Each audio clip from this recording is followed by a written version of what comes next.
they played a white girl song for me to come up instead of anything in Spanish because they knew I wouldn't understand it.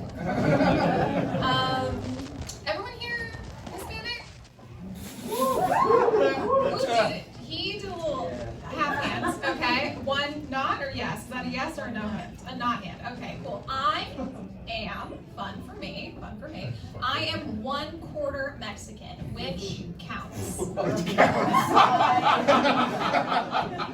I checked. And that's why I get to be on this side of the stage. No, I am Hispanic. My dad is Mexican. He's half Mexican. The reason why I look like this is because my mother is so white that when she had me and my 2 siblings, she gave us all the same initials so she could, quote, get a good deal on monogramming. Of course, no one got to tell her that you can save the most money on monogramming by not monogramming at all. Sort of a non-starter for her. No, I am Mexican, but growing up looking a little bit like this, I obviously wasn't subject to a lot of like racial commentary. My younger siblings, though, do look a little bit more like stereotypically Hispanic, let's say. Like, for example, whether or not my brother gets arrested for possession of marijuana is entirely dependent on if he has shaved his mustache that day. Me too, a little bit. But no, I grew up in Connecticut, if you couldn't tell by everything about my energy. And growing up in Connecticut, I didn't really hear a lot about Mexico except for when girls I went to middle school and high school with would go to Mexico for spring break.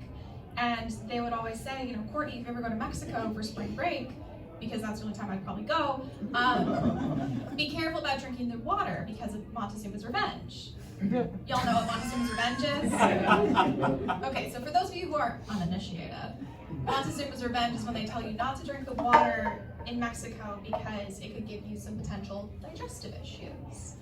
But it was always from these girls who would then post pictures of themselves double fisting frozen margaritas on Instagram. As if that ice is not also made of water.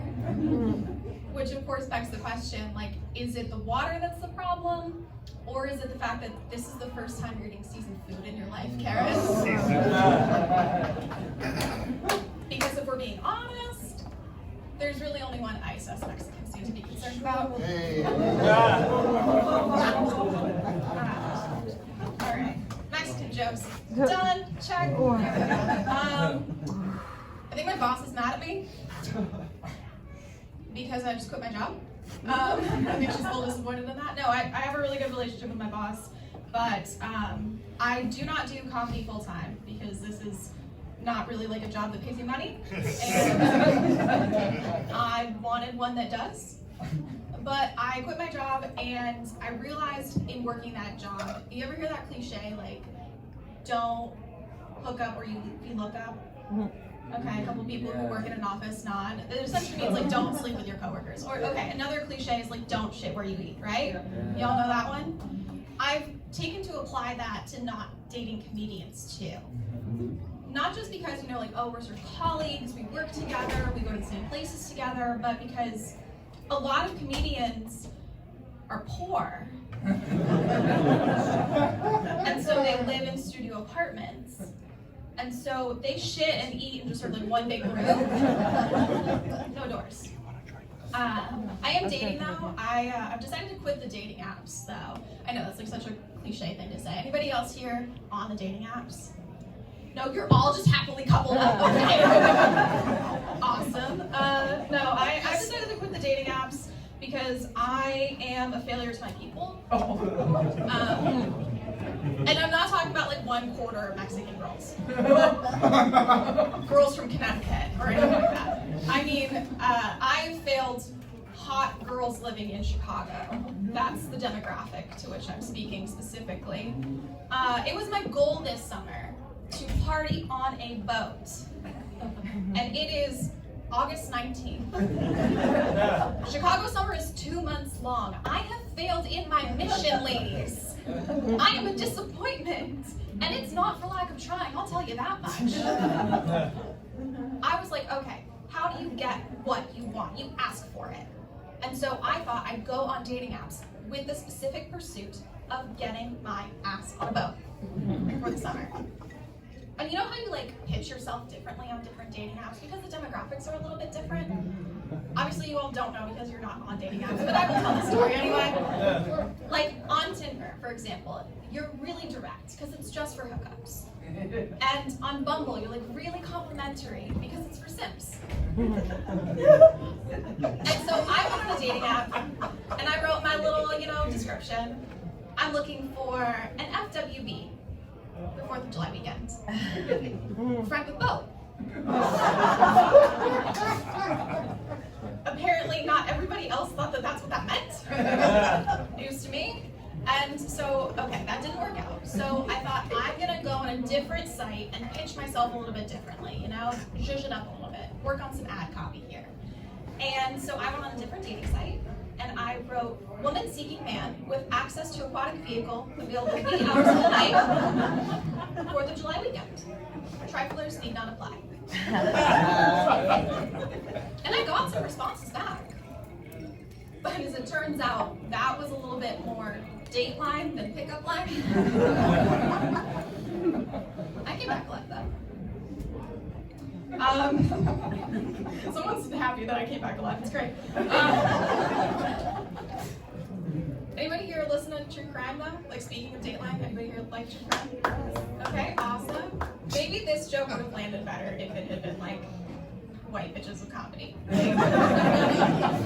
will say, I feel like most people who listen to true crime stuff are white women. And that makes sense if you think about it, because it's like we are listening to the stories of the most horrific things that could potentially happen to anyone, mostly us. Not always, but mostly us.